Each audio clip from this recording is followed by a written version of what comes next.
mindset is everything. How you look at things and how you view those opportunities and how you approach those opportunities and how you look and say, where should I be going at this particular point? It makes all the difference. You can really succeed even during a recession.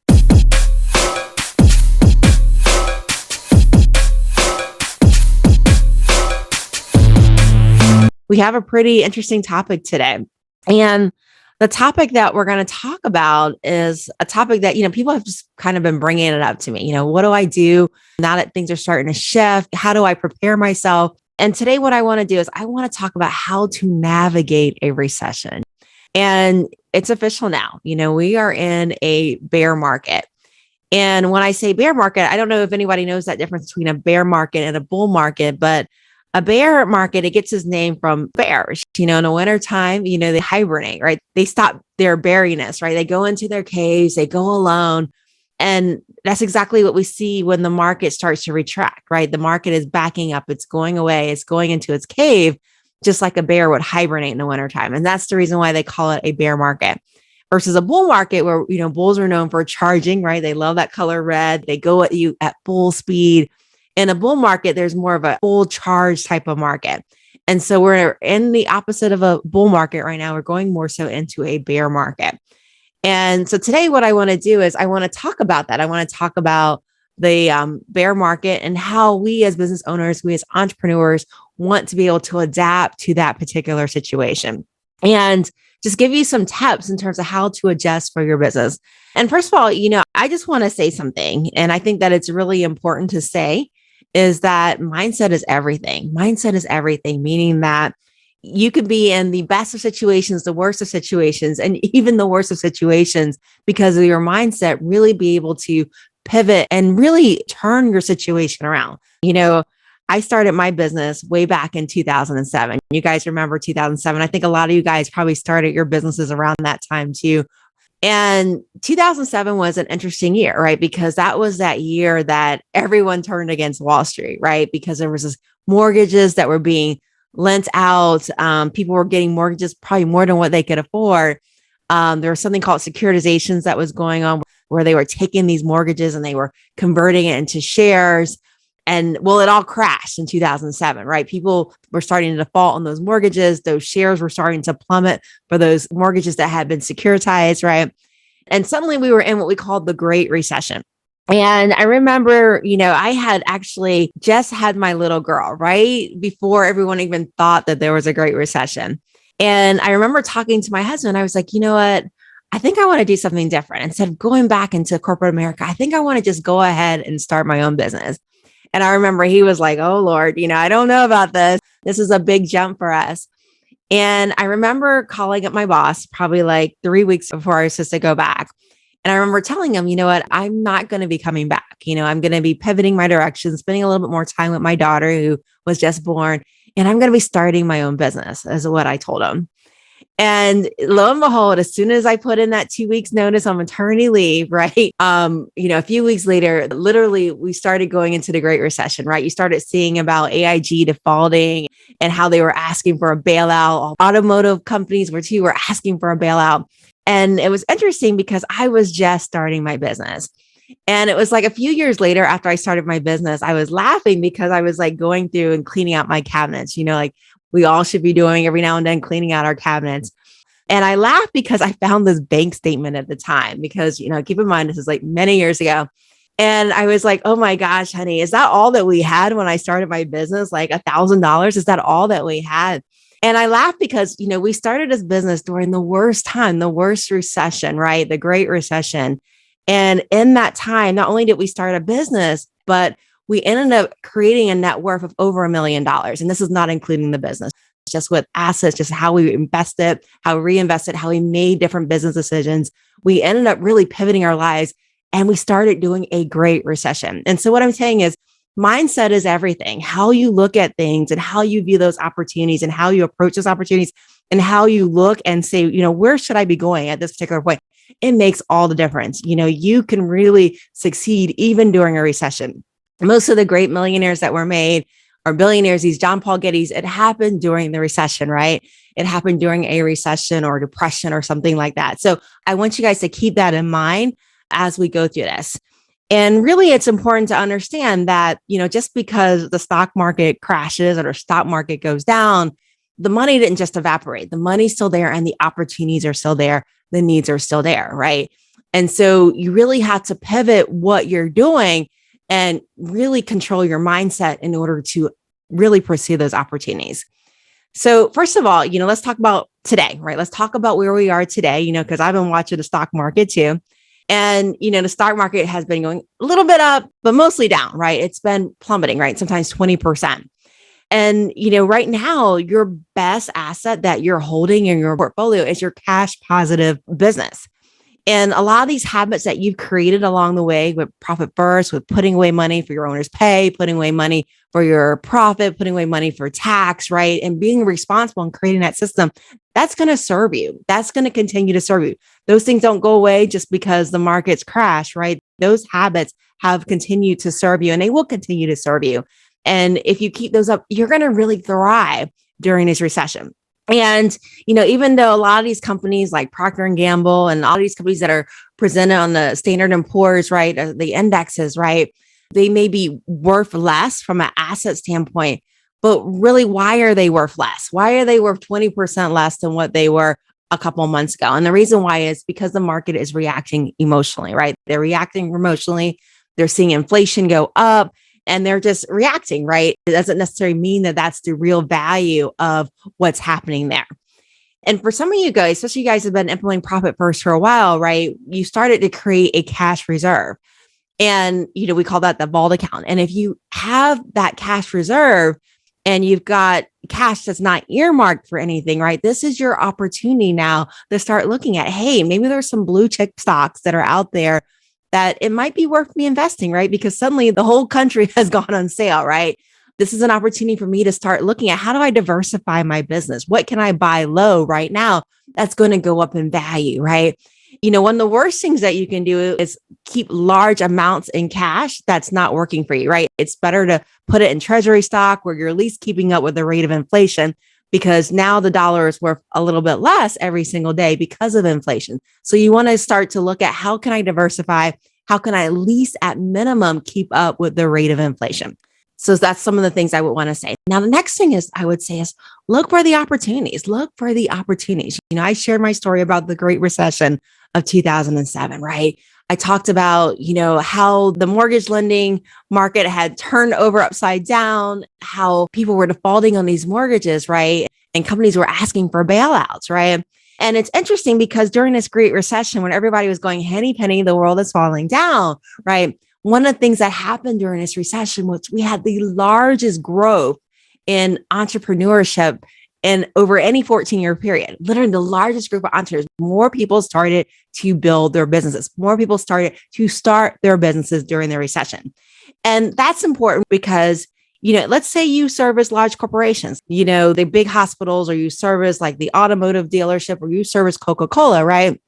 Perhaps this is the time to start looking at, maybe I need to start looking at some of those smaller businesses. Maybe I need to start looking at some of those mid-tier businesses that haven't quite made it that large. And maybe these are the potential market I want to start branching into, right? And the great thing about new businesses and new entrepreneurs is they need everything, right? They need everything. They need everything from accounting services to lawn care to rentals, right? They need everything. So maybe this is a market that you might want to explore, right? Because even in a recession, there is somebody that's doing well. Now, another thing to think about is, what industries, right, are going to do well and thrive during a recession? What industries are not necessarily recession proof, but are going to stay relatively stable during the recession? One of the things I think about is healthcare, right? We're always going to be getting hurt. There's still COVID that's out there. There's always going to be ailments that are going to happen. So healthcare is a really stable industry to maybe look at. Senior services, we're all going to get older, right? Everybody's getting older. And so, that's going to be an area that's going to be very stable. And so maybe there's going to be looking at some of those senior citizen homes. How can I service them, right? Grocery stores, we're all going to need food. We're all going to need food. No way around that. So maybe looking at the grocery store industry, it's maintenance too. There's electrical and plumbing services, right? Those are going to always be there. We're always going to need to be doing those repairs to keep our houses running, right? And so what I'm saying, entrepreneurs, is how do you target these industries? How do you explore opportunities in these industries? How are you going to market to these industries to let them know that you're there, right? Because again, you want to look at the opportunities. You want to explore the opportunities. You want to find the areas that are going to need you. And how can you service these clients, right? One of the other things that happens during a recession is the cost of advertising goes down, right? The cost of advertising goes down because what happens is these big brands, right? You guys saw the Super Bowl this year. It's pretty scarce on commercials, right? Whenever there's a recession, the advertising companies stop advertising as much, right? They stop putting in advertising dollars. And, if you are wanting to build a brand, if you are wanting to really get your foot through the door right now, it's going to cost you less to run those Facebook ads, right? Because you're going to have less people trying to compete for that same space. And so this might be a great time to start going, hey, can I allocate towards my ad spend a little bit more, right? Can I shift some things to really be able to prioritize that to build my brand in even a bigger way? What we're seeing is Facebook ads go down significantly, right? We're seeing them in some cases half the price of what they were even just a few months ago, right? Just because of iOS has happened, people have gotten burned, people have stepped out of it. And so again, this is an opportunity, to really take advantage of that. And so again, look for those opportunities to reallocate those resources and take advantage of the lower price, especially that you've been implementing profit first. Now that you've got cash flow, now that you really have gone through and gotten a great system, this is an opportunity to look at how can I continue to grow my money and diversify or increase those opportunities within my business. The other thing I would say is relationships are everything. Relationships are everything. And especially if you're doing high ticket sales or you're doing business with really large accounts, relationships are everything. And one of the things that's really important is when people are thinking about what can I cut, right? What decisions do I need to make? Having that relationship and being that value add partner that really offers information that they can't get anywhere else or service that's unbeatable. That's really important that you keep those relationships fresh, right? And, you guys know it's always easier to upsell to an existing client versus to go out and get a new client, right? It takes twice as much effort to go and get a new client instead of just keeping your current client happy.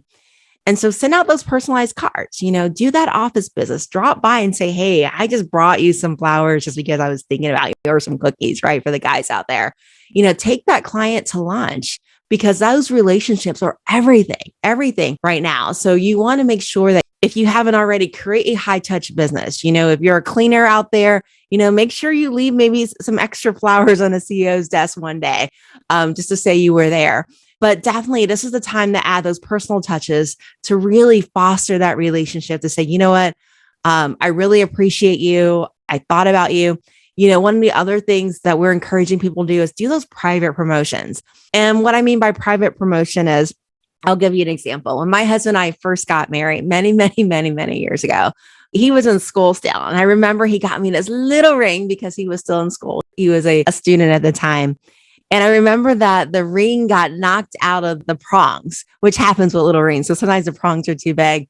And I remember being so heartbroken because I love this little ring. It was like, the best thing ever. My friends were like, what? We can't see it. And I'm like, this little ring is the best ring ever. Okay. And I remember it got knocked out of his prongs. And I called every single jewelry store that was in our area. And everybody said, oh, you're going to have to leave the ring. It's going to take a week to get it fixed. And you guys know, if you're a man and you've got a wife, she doesn't want to leave this ring. And you women, you know what I mean? We don't want to leave our wings. And finally, I called this jewelry store and they're like, you know what? We're going to fix it right here for you. You just come in here. It'll take us about an hour. You'll have to wait and we'll get it fixed for you. And I remember going in there. I was all nervous. They sat me down. They got me a cup of water or a cup of coffee. And they went to get my ring and they brought this little ring back all polished. And it was interesting because, every now and then I would stop by this jewelry store, right? I would stop by, and as our financial situation changed, I would buy things, right? I would buy a green ring and I would buy different color jewelry. And I remember one day they sent me this private postcard and it was a handwritten postcard and they had made a decision. They were a family owned jewelry store. And they were saying, you know what? We have two locations, one way out in the woodlands, and we have this one that you go to all the time. We decided to go ahead and close down the store that you go to, and we're going to just focus on our one that's way out in the woodlands. And because you have been a loyal customer, one of our favorites, we want to invite you in for a private showing. And I was like, oh my gosh, they invited me to a private showing. And so what I'm saying is, foster that relationship, send out those private cards, really create that boutique service, right? Because relationships are really important, even in the midst of a recession. When you have that relationship and you create a private offering that makes someone special, those are the things that people are looking for, right? And maybe it means doing a customized offer, doing something very special for some of your favorite customers, but those are the things that you want to do. The next thing is, don't go in inaction. Now is the time for action. I see a lot of people, they see things coming. They're like, oh, Susanne, I'm mobile right now. I feel like I'm a deer in the headlights. I don't know what to do. And so they don't do anything. And that is absolutely the worst thing that you can do. Now is the time for action, right? Too many people, they run and go, what can I cut? What can I cut? Who do I need to lay off right now? Right. And that's not always the immediate answer, right? And one of the things that I like to think about is if you guys have ever watched a war movie, if you ever watch one of those really great war scenes where, everybody's lining up to go to war and they're going to charge each other, right? I'm going to ask you, where is the leader at in this? Where do you find the leader in this? And most times, if you're looking at a war movie, the leader is out front, right? He's holding that spear, that gun, and he's leading the charge and everyone is following behind him, right? And the reason why I'm sharing this story is your team is going to follow your attitude, right? Your team is going to follow your attitude. If you are shrinking back right now, your team is going to shrink back, right? They're going to start looking at, do I need to get another job someplace? And you guys know how hard it is to get team members, right? If you don't see the hope, if you don't see the customers, your sales team is not going to see that too. As a leader, you have to lead the charge. You have to create that attitude, right? And so what I'm saying is, instead of shrinking back, get more visible right now. Get more visible. If you haven't been on a podcast yet, get on a podcast. And not just get on a podcast, but get on a podcast that your ideal buyer listens to, right? Get on one of those podcasts that your ideal buyer listens to. If you're looking for entrepreneurs, get on an entrepreneur podcast. If you're looking for high-end home designers, get on a home design podcast. Get on a podcast where your buyer buys and that they listen to, right? Because podcasts have very active listeners. Start doing those LinkedIn lives, those Facebook lives, right? Start talking about what you do and the importance of what you're doing in the world, right? Don't stop talking about it. Lead the charge more. Start talking about it more. Get those people, listening to what you do and really start to build your audience and share how you are changing the world with what you do. But build your brand and build it aggressively. And don't stop just because you see the market shrinking back. In fact, push forward. And there are a lot of free ways to do this, right? It doesn't cost you much to get on a podcast and talk about what you do. It doesn't cost you anything to do a Facebook Live or a LinkedIn Live, and again, you're building your brand. People are watching you. So be more visible during this time, especially during this time when most people are hiding, shrinking back and thinking about what they're going to do next. I want you to charge ahead and I want you to push ahead and build your brand. And finally, let's talk about finances. Right? The elephant in the room. Now, you guys are in Profit First. And one of the things that I teach in Profit First is constantly be looking at your profit and loss statement, right? Recession or not, you should be looking at your profit and loss statement every single month, not just for performance, but really where are you getting your ROI? What's helping you? What's not helping you, right? And not only is every day a great time to look at your profit and loss statement, but this is also a great time to look at your profit and loss statement. When you're looking at that profit and loss statement, what are you paying for that you're not using anymore? What softwares do you have that really duplicate other softwares that you have? We've had several softwares that do the same thing as another handful of softwares, right? It's a little bit of work to consolidate, but in the day, it saves a lot of money, especially with those monthly reoccurring charges, right? That they have right now. They call them softwares as a subscription, right? Look for those opportunities of softwares you're not needing or softwares that duplicate what you're paying for in someplace else. Look at subscriptions. What subscriptions are you paying for that you're not using anymore and cut those, right?